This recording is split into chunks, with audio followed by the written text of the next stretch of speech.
Rappler.com. Davao City, Philippines. 40 police personnel, blah, blah, blah, blah, blah. Naibalita ko na yan. This move comes a new lines receive report that 2 na-receive daw po yung balita na 2 batalyon of police from Special Action Force, no?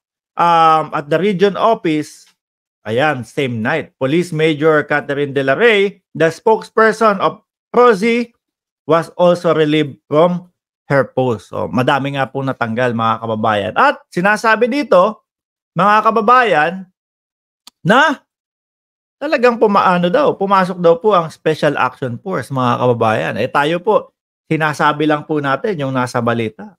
Mga bossing, di kung wala. Pero kapag ka meron, bulagaan. Di po ba? Wala, nandito na kami. At si Mayor Baste Duterte nga daw po, mga kababayan, kumbaga, imbierna, no? Hindi daw siya okay doon sa pagpapapasok, doon sa pag-relieve ng mga kapulisan niya. Mga bossing, nakikinikita ko po talaga sa mga susunod na linggo o araw, si Baste naman yung sasabihin na, pasensyahan na, Mayor, kailangan muna namin ikaw preventive suspension para ma-prevent yung pakikialam mo doon sa pag-iimbestiga sa iyo. Yun yung nakikita ko din po dyan, mga boss. No? Yun yung nakikita ko po dyan. So, hindi lang po yung mga kapulisan, malamang sa alamang po, si Baste Duterte sasama na naman ng loob. Bakit? Biglang taplas sa mga balita yan. Bakit? Di po ba, mga kababayan? Kapag ikaw yung inirereklamo, ikaw yung iimbestigahan, tapos ikaw yung nakaupo, dapat lang na kahit papaano, sa gedli ka muna. Para hindi mo maapektuhan yung pag-iimbestiga sa iyo. Di ba? Para hindi mo maapektuhan yung pag-iimbestiga sa iyo. Malamang magrarant na naman itong si Baste. Ang problema dito, mga bossing, parang kada salita ni Baste, kailangan mo mag-antay ng 10 seconds to 15 seconds. Tapos, habang nakikipag-usap sa inyo, gano'n, no? Kala mo nakatambay lang po, mga kababayan. Kala mo walang bahid dungis na magsabi, sino ba gusto ng may mga kamag-anak na bangag dito? Di ba? Baka mamaya biglang mag-shoutout si Baron Geisler. Diba, mga kababayan? Dapat masuspend na ng DILG yung mayor na yon. Yan po, tingin ko at nakikita ko, mga boss, yan yung mga kasunod. Siyempre, sasabihin na naman po nila, mga kababayan, ang walang kamatayan. Tignan nyo, sinisikil tayo ng gobyerno. Bakit ba nasabi ni Mark Ramos na aabot pati kay Baste Duterte yung pagpapasuspende o yung preventive suspension? Sino po ba ang nag-utos niyang na yan, laban kontra droga na yan, mga bossing? Kanino ba nag-umpisa yan?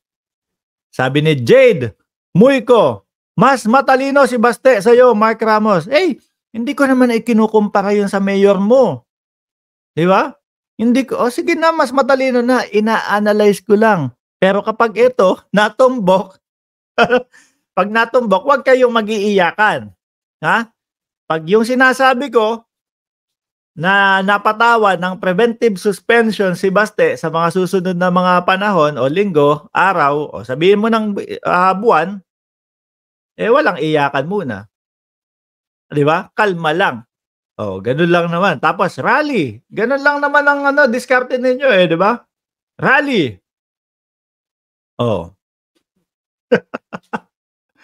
Kapag ka matalino yan, mga kababayan, gugustuhin po ng tao yan. No? Gugustuhin ng tao yan, mga kababayan. Hindi mo hahayaan na magalit sa iyo yung taong bayan. Maipapakita mo na maayos ka, masasabi ng taong bayan yan.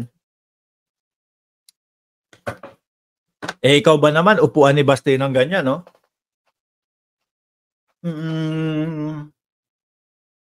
Ikaw ba, gusto mo ng bangag na, kamag-anak? Tapos bago, mas mabagal pa po kay Pangulong Duterte magsalita, Kung si Pangulong Duterte dire-diretso, siya, um, anong course mo, anong major mo? Ako, major in YouTube. Kailangan pa ba yun? Para mag-analyze ka ng mga sitwasyon?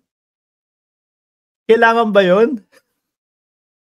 Kailangan ba, kung si Erap nga naging presidente, tinatanong pa ba yun? 'Di ba? Ano yan, double standard. Kailangan may course, anong alam mo sa politiko? Alam ko sa politiko, si dating pangulo, nakahanda o merong mangyayaring pag-serve ng warrant of arrest daw sa June, July, or August. O yan, yung unang tanong mo. Ano ba course mo? Ang course ko hindi related sa politics, pero sa tingin ko kaya ko namang mag-explain patungkol sa politika. Ano major ko? Major ko hindi din actually walang major. Major problem. Pero kaya ko mag-explain sa politika. Okay na ba 'yon? Sapat na ba 'yon? Kasi mga kababayan, hangga't may nanonood sa'yo, ibig sabihin may naniniwala sa'yo. Kahit papaano naman, yang 1,090 viewers na yan, hindi naman siguro, bawasan na natin 2 kayo. 'Di ba? Bawasan na natin 2 kayo kasi ayaw nyo nga sa akin, 'di ba? Hindi ako matalino. Hindi ko naman sinabing matalino ako. Pero gusto mo ba tumakbo ako ng mayor? Bubwisit na naman kayo. Ay nako Lord. Dapat, sabi dapat kasuhan si Baste. Tingin ko aabot po yan mga kababayan kay Baste Duterte. Aabot din po yan sa preventive suspension. Kapag ka po yun, naibalita na mga kababayan, balik kayo. Narinig ko kay Mark Ramos to hindi pa ibinabalita. Na-analyze na malayo pa po ba mangyari yun? 'Di ba? Malayo pa po bang mangyari yun? Siya yung nag-utos. Iniimbestigahan ngayon. Sabihin na natin, sige, yung pagkaka-relieve ng pulis. Hindi tungkol kay Baste na lang. Okay, pagbigyan na natin, tungkol kanino? Kay Kibuloy.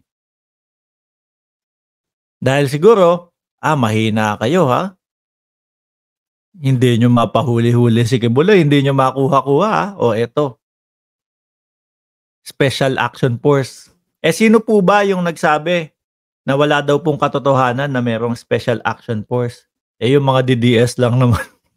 Mga DDS lang naman po yun, mga kababayan. 'Di ba?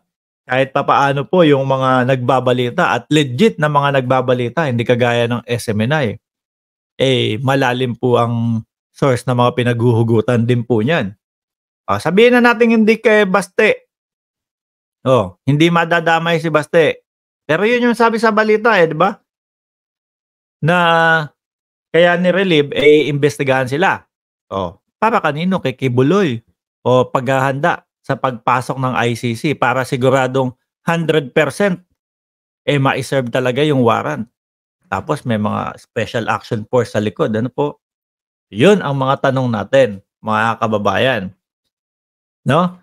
Anyway, mga boss, chief, amo, sir, 10:00 ng umaga, dito sa amin, kailangan ko naman pong patakbuhin yung aking maliit na negosyo. Ano po? Ako'y magpapaalam na muna sa inyo. And mamayang 9:00 ng umaga dyan sa Pilipinas, magsama-sama po ulit tayo, mga boss, chief, amo, sir.